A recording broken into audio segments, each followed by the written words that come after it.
الحمد لله نحمده ونستعينه ونستغفره ونؤمن به ونتوكل عليه ونعوذ بالله من شرور أنفسنا ومن سيئات أعمالنا من يهده الله فلا مضل له ومن يضلل فلا هادي له ونشهد أن لا إله إلا الله وحده لا شريك له ونشهد أن سيدنا مولانا محمدا عبده ورسوله أما بعد فأعوذ بالله من الشيطان الرجيم بسم الله الرحمن الرحيم مثل الذين اتخذوا من دون الله أولياء كمثل العنكبوت اتخذت بيتا وَإِنَّ أَوْهَنَ الْبُيُوتِ لَبَيْتُ الْعَنْكَبُوتِ لَوْ كَانُوا يَعْلَمُونَ صدق اللہ العظیم۔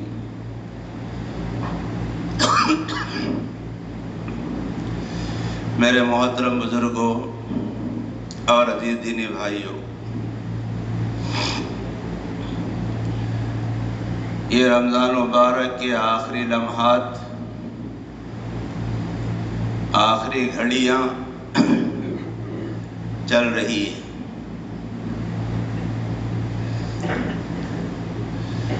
پتہ نہیں دوبارہ زندگی میں یہ موقع ملے یا نہ ملے۔ اللہ سے یہی دعا ہے کہ اللہ صحت و عافیت کے ساتھ ان مبارک ساعتوں کو ہماری زندگیوں میں بار بار لائے۔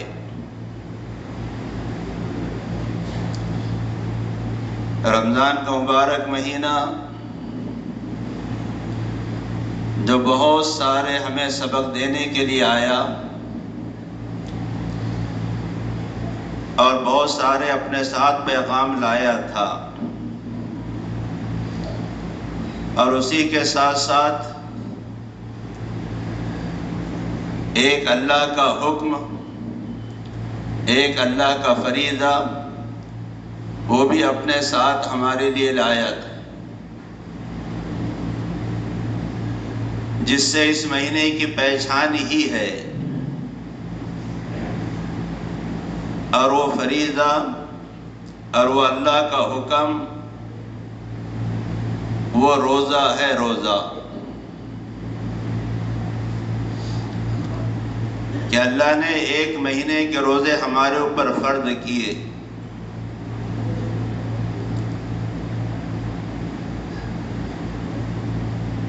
ہر کاروباری آدمی، ہر محنت کرنے والا، دنیا کا چھوٹے سے چھوٹا کام و کاج کرنے والا بھی آخر میں اپنا حساب مارتا ہے کہ مجھے کتنا نفع ہوا یا مجھے گھاٹا ہوا یا کچھ ادھار باقی ہے، اور مال کتنا ہے اور کتنا سیل ہوا۔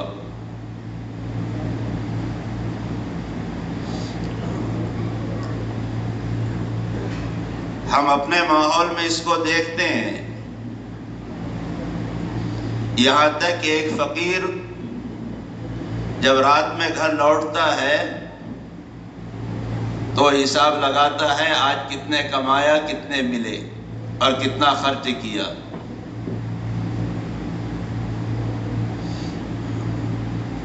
بزرگوں، ہمارے اسلاف کا، ہمارے بزرگوں کا یہ طریقہ رہا ہے کہ وہ دنیا کا حساب نہیں لگاتے تھے، وہ روزانہ رات میں اپنا محاسبہ کرتے تھے کہ آج دن میں میں نے کتنے اچھے کام کیے، کتنے برے کام ہوئے، کتنی نیکیاں کمائی اور کتنے گناہ ہوئے۔ جو اچھے کام ہوتے اس پر اللہ کا شکر ادا کرتے، اور برے کاموں پر اللہ سے معافی مانگتے۔ یہ رمضان کا مبارک مہینہ جو ہمارے لیے پیغام لے کر آیا تھا اور جو ہمارے لیے درس اور سبق لے کر آیا تھا، ہماری یہ ذمہ داری ہے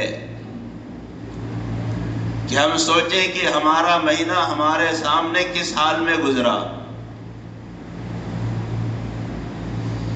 اللہ نے اس مہینے کو ہمارے لیے خیر و برکت کا، رحمتوں کا، اپنی مغفرتوں کا مہینہ بنایا تھا، تو جن اعمال پر اللہ کی رحمتیں اترتی ہے اور جن اعمال کی وجہ سے اللہ کی طرف سے مغفرتیں ہوتی ہے اور جن اعمال کے ذریعے سے اللہ کی طرف سے جہنم سے چھٹکارا ملتا ہے، وہ اعمال، وہ اخلاق، وہ کردار، وہ محبتیں، وہ ہمدردیاں، وہ خیر خواہیاں ہماری اس مبارک مہینے میں ہم نے اس کو کتنا اختیار کیا اور کتنا اس کو چھوڑا۔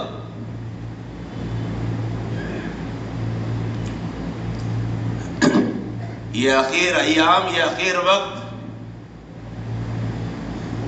اس وقت ہمیں اس کا احساس ہونا چاہیے، اس کی فکر ہونی چاہیے کہ اس مہینے میں نے کیا کمایا اور کیا گمایا۔ کیا میں نے وہ اعمال کیے جن اعمال کے ذریعے سے اللہ کی رحمتیں، مغفرتیں، محبتیں، شفقتیں میرے شامل حال ہوگی، یا میں اپنی اسی پرانی ڈگر پر رہا، نہ میرے اندر ہمدردی آئی، نہ میرے اندر خیر خواہی کا جذبہ پیدا ہوا، اور نہ میری ہٹ ڈرمی ختم ہوئی، اور نہ میرے اندر کا تعصب، اور نہ میرے اندر کا حسد اور جلن، اور میرے اندر کا بغض اور عناد، یہ ویسے ہی ہے یا ختم ہوا؟ یہ رمضان کے مہینے کے آخر ایام، اس میں ہمیں ان چیزوں کو سوچنا ہے کہ اللہ کے نبی نے فرمایا تھا کہ یہ مہینہ تو وہ مہینہ ہے جس میں فرض کا ثواب 70 فرضوں کے برابر کر دیا جاتا ہے اور نفل کا ثواب فرض کے برابر کر دیا جاتا ہے۔ تو کیا میں رمضان کے مبارک مہینے بھی میری نمازیں چھوٹتی رہی؟ اگر چھوٹتی رہی تو مجھ سے بڑا محروم اور کون ہو سکتا ہے؟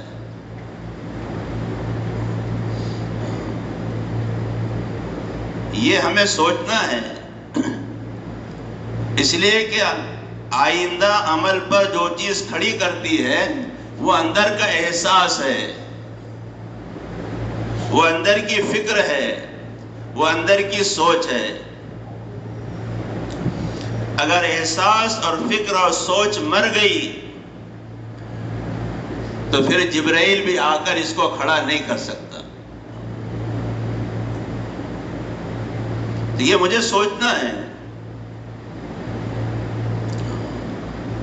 فرائض کا اہتمام مجھ سے ہوا، رمضان کا پورا مہینہ میرا روزوں کے ساتھ گزرا،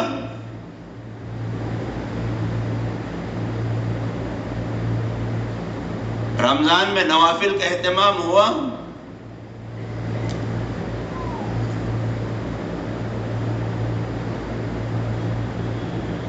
ایک جاندار آدمی، ایک سمجھدار آدمی، ایک ہوش رکھنے والا آدمی، مسلمان جس کو اللہ نے سوجھ بوجھ اور عقل دی ہے، وہ ضرور بضرور اس کو سوچے گا کہ میرا یہ وقت کیسا گزرا ہے۔ ہر ایک اپنے اعتبار سے خوب جانتا ہے کہ میرے یہ اوقات روزوں کے ساتھ گزرے، میرے یہ اوقات فرض نمازوں کے اہتمام کے ساتھ گزرے، میرے یہ اوقات نوافل کے اہتمام کے ساتھ گزرے، میرے یہ اوقات بغیر غیبت کے، بغیر چگلی کے اس کے ساتھ گزرے یا نہیں گزرے؟ اور اگر اس کے سینے کے اندر دل نہیں ہے اور اس کے دماغ میں سوجھ بوجھ نہیں ہے تو پھر کس بات کا سوچنا اور کس بات پر غور و فکر کرنا؟ وہ زندگی چوپایوں کی زندگی ہے، وہ زندگی جانوروں کی زندگی ہے جو کھاتے ہیں، سو جاتے ہیں، مر جاتے ہیں، اس کے علاوہ ان کو کوئی کام نہیں، نہ مستقبل کا سوچ ہے، نہ ماضی کی فکر ہے، نہ حال کا ان کو کوئی صحیح علم ہے۔ یہ صفت جانوروں کی ہوا کرتی ہے۔ بزرگوں، رمضان جیسا عظیم الشان مہینہ ہمارے سامنے سے گزر جائے اور ہمیں پتہ بھی نہ چلے کہ رمضان کیوں آیا تھا، کیا دینے کے لیے آیا تھا، کس لیے آیا تھا، اور ہم نے اس رمضان میں کیا حاصل کیا۔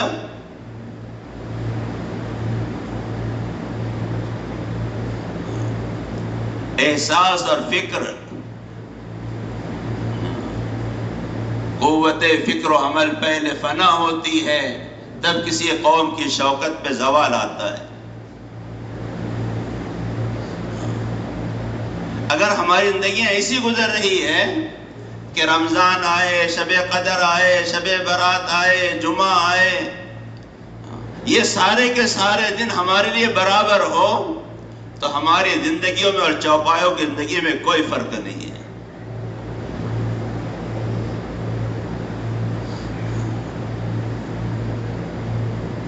یہ مہینہ ہمیں کچھ سکھانے کے لیے آیا تھا۔ عبادت ہر مہینے میں ہے، نوافل ہر مہینے میں ہے، تلاوت قرآن کی تلاوت ہر مہینے میں ہے، ہمدردی اور خیر خواہی ہر مہینے میں ہے، صدقہ اور خیرات ہر مہینے میں ہے، لیکن اہتمام سے اس مہینے کو کیوں ذکر کیا جاتا؟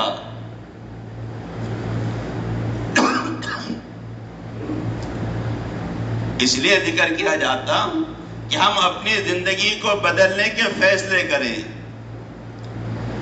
ہم کچھ عزم کریں، کچھ ارادہ کریں کہ روزے میں بھوکا ہوں تو بھوکوں کا احساس پیدا کروانا مقصود ہے،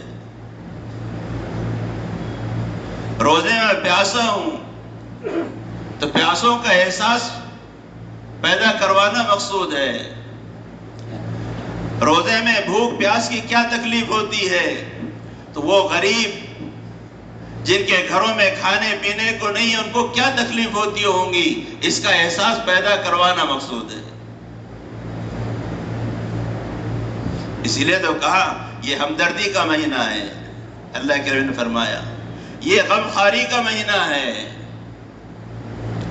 یہ محبتوں کے بانٹنے کا مہینہ ہے۔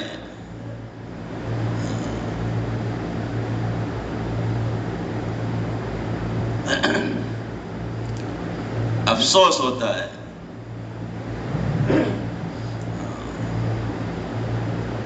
کہ اس مہینے سے بھی ہم سبق حاصل نہ کریں تو پھر وہ کون سا وقت ہوگا جس سے ہم سبق حاصل کریں؟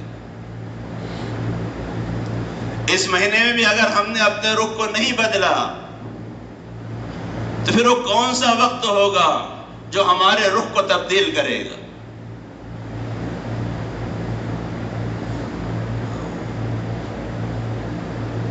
پچاسوں واقعات ہوئے اس رمضان کے مبارک مہینے میں،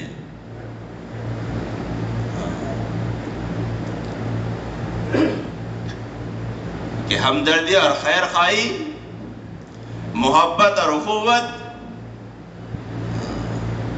پتہ نہیں کیا ہو گیا مسلمان۔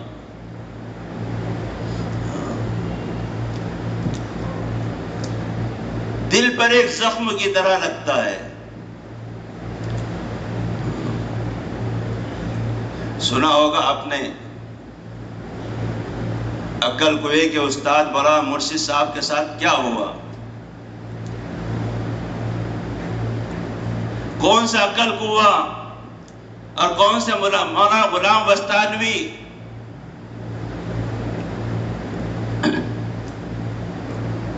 اتنے احسانات ہیں اس مدرسے کے ہمارے علاقے پر کہ ہم سوچ نہیں سکتے. ہمارے پورے علاقے میں مساجد میں جو حفاظ آتے تھے وہ یو پی، بہار، بھوپال، میوات کے آتے تھے، اور سب کا ڈیرا یہاں رہتا تھا، اور پورے شہر اطراف میں حفاظوں کو بھیجا جاتا تھا. آج کوئی مسجد ایسی نہیں ملے گی جہاں علاقے کا حافظ عالم نہ ہو. اس مدرسے نے لاکھوں حفاظ دیے، لاکھوں علماء دیے، ہزاروں مسجدیں بنائی،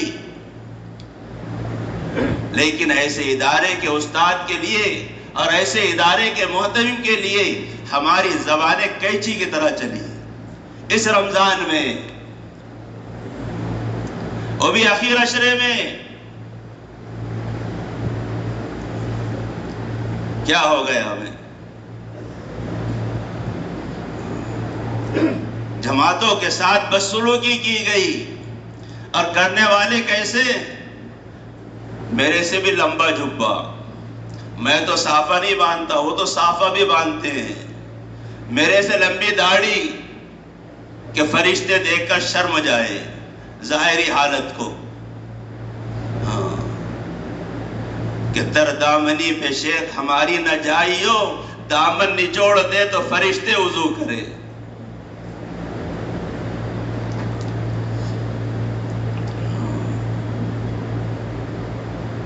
یہ ہمدردیاں، یہ خیر خواہی، یہ محبتیں اس رمضان میں وجود میں آئی ہے،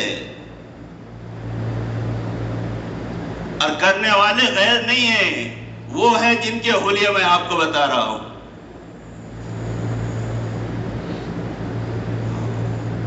بزرگوں، ایک گزارش ہے سب سے، کرنے والوں سے بھی سننے والوں سے بھی، اللہ کے واسطے کسی کی محبت میں ایسے اندھے مت بن جاؤ کہ مرکز کی محبت ہے، حضرت جی کی محبت ہے، اس محبت میں ایسے مت ہو جاؤ کہ دین کو بھی اپنے ہاتھ سے چھوڑ دو. ہم کیا کر رہے ہیں؟ شریعت کے مطابق ہے، سنت کے مطابق ہے یا اس کے خلاف ہے؟ سب کچھ کرنے کے لیے تیار ہے. ایسی محبتیں دنیا میں بھی نقصان کا ذریعہ ہے، آخرت میں بھی نقصان کا ذریعہ ہے. محبت کرو، کون کہتا ہے مت کرو، لیکن ایسی محبت میں اندھے مت بن جاؤ، یہ گمراہی کی طرف لے جائے گی. حضرت عیسیٰ علیہ السلام سے ایسی محبت کی کہ عیسیٰ علیہ السلام کو اللہ کا بیٹا ہی بنا کے چھوڑ دیا، گمراہ ہو گئے. حضرت علی سے ایسی محبت کی کہ ابو بکر، عمر، عثمان سب سے بڑھا دیا. یہ شیعہ حضرات،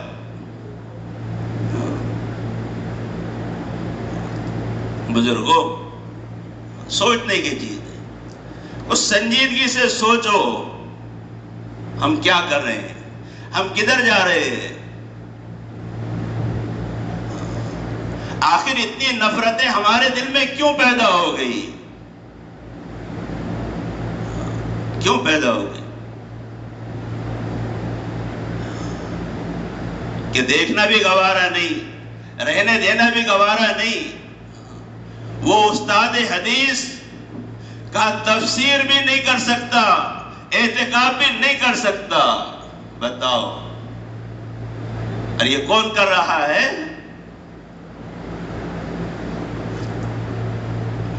سوچو. پھر بھی ہم تائید کریں اور پھر بھی یہ کہے کہ نہیں، اچھی لیپا پوتی کرو، چلنے دو. یہ تو ہمارے بس کی چیز نہیں. لیپا پوتی ہم کو نہیں آتی. غلط کو غلط کہنا پڑے گا، صحیح کو صحیح کہنا پڑے گا. یہ رمضان کا مبارک مہینہ ہے، میری گزارش ہے ہم توبہ کریں سچی پکی اللہ کے سامنے. ہم نے اللہ کی نافرمانی کی ہے، اللہ کے رسول کی نافرمانی کی ہے.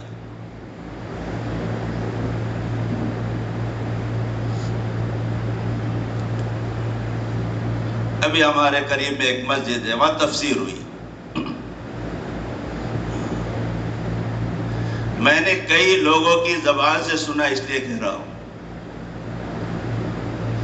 تفسیر میں بیان کرنے والا بیان کر رہا ہے ایک آدمی کے خواب میں اللہ بھی آئے. کون آئے؟ اللہ میاں خواب میں آئے، اور اللہ میاں نے خواب میں آ کے بولے کہ حضرت جی کی تائید کرو. پتہ نہیں کچھ دنوں میں شاید جبرائیل علیہ السلام بھی تشریف لے آئیں گے.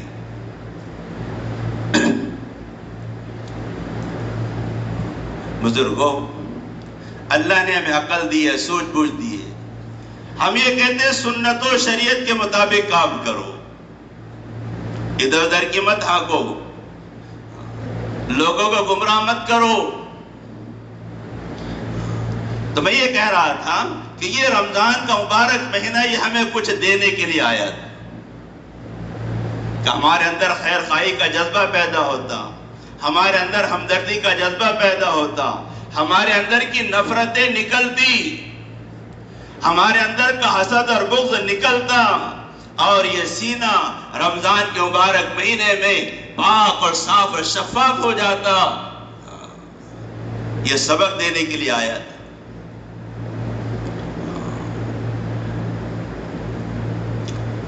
اس لیے جو ہوا اللہ سے ہم معافی مانگیں، جو کوتاہی غلطی ہوئی، جو کمی ہوئی، اللہ سے معافی مانگیں.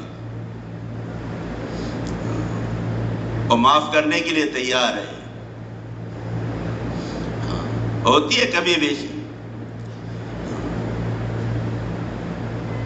لیکن ایک بات ہم یاد رکھیں، ایک ہے بھول چوک، ایک ہے بھول چوک.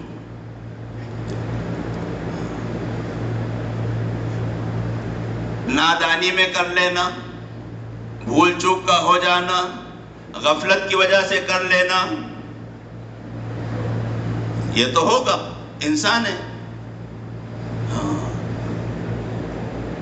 لیکن جان بوجھ کر کرنا، سوچ سمجھ کر کرنا،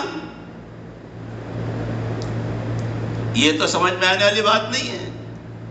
کہ ایک آدمی جانتا ہے کہ غلط کام ہے اور پھر جان بوجھ کر اس کو کر رہا ہے.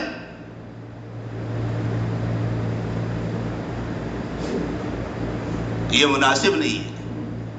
تو بزرگوں، یہ رمضان کا مبارک مہینے کے آخری اوقات ہیں. میں نے پچھلے ہفتے بھی کہا تھا کہ یہ عجیب اتفاق ہے جو اللہ نے ہمیں اور آپ کو عطا فرمایا کہ اس رمضان کی ابتدا بھی جمعہ سے ہو رہی ہے، اور انشاءاللہ آخری روزہ بھی اس کا جمعہ ہی کا ہوگا. امید ہے اللہ کی طرف سے، دعویٰ نہیں کرتا ہوں. ابتدا بھی جمعہ سے اور انتہا بھی جمعہ پر. میں نے تو شاید اپنی زندگی مجھے یاد نہیں کبھی ایسا دیکھا ہو. یہ عجیب اتفاق ہے، یہ معمولی چیز نہیں ہے بزرگوں. یہ موقع اللہ نے دیا ہے، اس لیے کہ جمعہ کا دن یہ بڑی اہمیت کا حامل ہے. اللہ نے اس دن کو بچا کے رکھا تھا. ہزاروں امتیں گزری،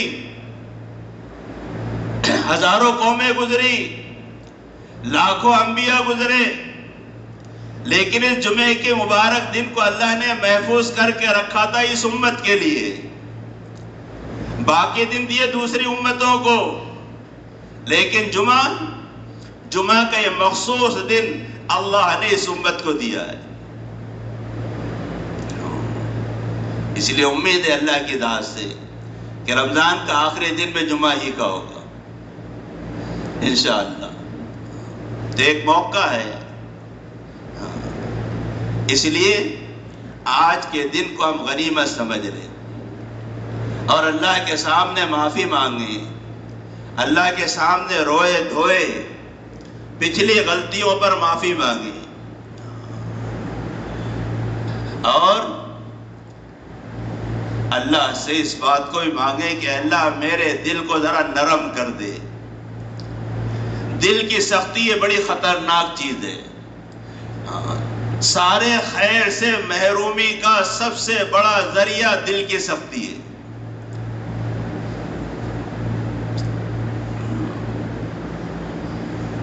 پتھر سے زیادہ سخت ہو جاتا ہے۔ اللہ نے 3 قسم بیان کی پتھروں کی قرآن میں۔ وَإِنَّ مِنَ الْحِجَارَةِ لَمَا يَتَفَجَّرُ مِنْهُ الْأَنْهَارُ وَإِنَّ مِنْهَا لَمَا يَشَّقَّقُ فَيَخْرُجُ مِنْهُ الْمَاءُ وَإِنَّ مِنْهَا لَمَا يَهْبِطُ مِنْ خَشْيَةِ اللَّهِ۔ پتھر کی 3 قسمیں اللہ نے بیان کی۔ پتھر نرم ہوتا ہے کہ سخت ہوتا؟ سب جانتے ہیں کہ ایک پتھر وہ ہے جب اس کو پھوڑا جائے، اس میں بور کیا جائے تو اس کے اندر سے چشمے نکلتے ہیں۔ بعض پتھر وہ ہیں جس کے اندر سے خود بخود چشمے جاری ہے۔ آپ جا کے دیکھو پہاڑوں میں لوگ جاتے جھرنے دیکھنے۔ اور تیسری قسم وہ ہے، اللہ کہہ رہے ہیں وَإِنَّ مِنْهَا لَمَا يَهْبِطُ مِنْ خَشْيَةِ اللَّهِ، کہ اللہ کے ڈر اور خوف کی وجہ سے اوپر سے نیچے گر جاتے ہیں۔ پہاڑوں کے پاس جاؤ، بڑے بڑے پتھر کہ کرین کے بغیر ہل نہیں سکتا، لیکن اوپر سے نیچے گرا ہوا ہوتا ہے۔ قرآن کہتا ہے یہ اللہ کے ڈر، اللہ کے خوف کی وجہ سے نیچے گر جاتا ہے۔ لیکن جب ایمان والے کا دل سخت ہوتا ہے تو یہ تینوں چیزیں اس کے اندر سے نکل جاتی، نہ اس کے اندر اللہ کا ڈر پیدا ہوتا ہے، نہ اس دل سے کسی کو فائدہ ملتا ہے، اور اگر سارے لوگ مل کر اس دل پر محنت کرے، کتنی بور کرے، تو ایک قطرہ پانی کا اس میں سے نہیں نکلے گا۔ اس لیے حدیث میں اس سے پناہ مانگی گئی، اے اللہ قساوت قلب سے ہماری حفاظت فرما، دل کی سختی سے پناہ مانگو۔ اس لیے بہرحال بزرگوں، یہ آج جمعہ کا دن ہے، ہو سکتا ہے رمضان کا آخری دن بھی ہو۔ یہ پہلا مبارک موقع ہے کہ رمضان کی ابتدا بھی جمعہ سے ہوئی اور انتہا بھی جمعہ پر ہو رہی ہے۔ 5 جمعے اس رمضان میں ہمیں ملے ہیں۔ اس لیے ہم سب سوچیں کہ اس مبارک مہینے میں ہم نے کتنے اچھے کام کیے، کتنے ہم سے بھول چوک ہو گئی۔ جو اچھے کام ہوئے ہیں اللہ سے اس کے لیے معافی ہو، اللہ سے اس کے قبول ہونے کی دعا کریں، اور اگر غلط کام ہوئے ہیں اللہ سے اس کے لیے معافی مانگیں اور اللہ کے سامنے روئے دھوئیں۔ یہ رمضان کا مہینہ ہے جو ختم ہو رہا ہے۔ اسی طرح جہاں بہت سارے اعمال ہیں اسی میں ایک فطرہ بھی ہے۔ عید کی صبح گھر میں جتنے افراد ہیں، چھوٹا ہو یا بڑا ہو، صدقہ فطر واجب ہو جاتا ہے صاحب نصاب پر۔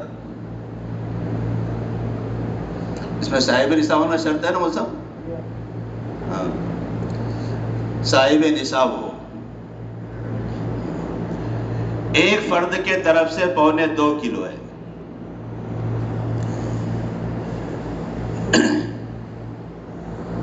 اس لیے گھر میں جتنے افراد ہیں سب کے طرف سے 1.25 کلو کے حساب سے ہم فطرہ نکال دیں۔ دیکھو، زکوٰۃ اور صدقات کے سب سے پہلے جو حقدار ہے وہ اپنے رشتہ داروں میں جو غریب ہے وہ ہے۔ زکوٰۃ اور صدقہ فطر کے سب سے پہلے حقدار وہ ہمارے رشتہ داروں میں جو غریب ہے وہ ہے۔ اس کے بعد ہے مدرسے ہے، بیوہ ہے، یتیم ہے، مسکین ہے، یہ ساری چیزیں یہ بعد میں ہیں۔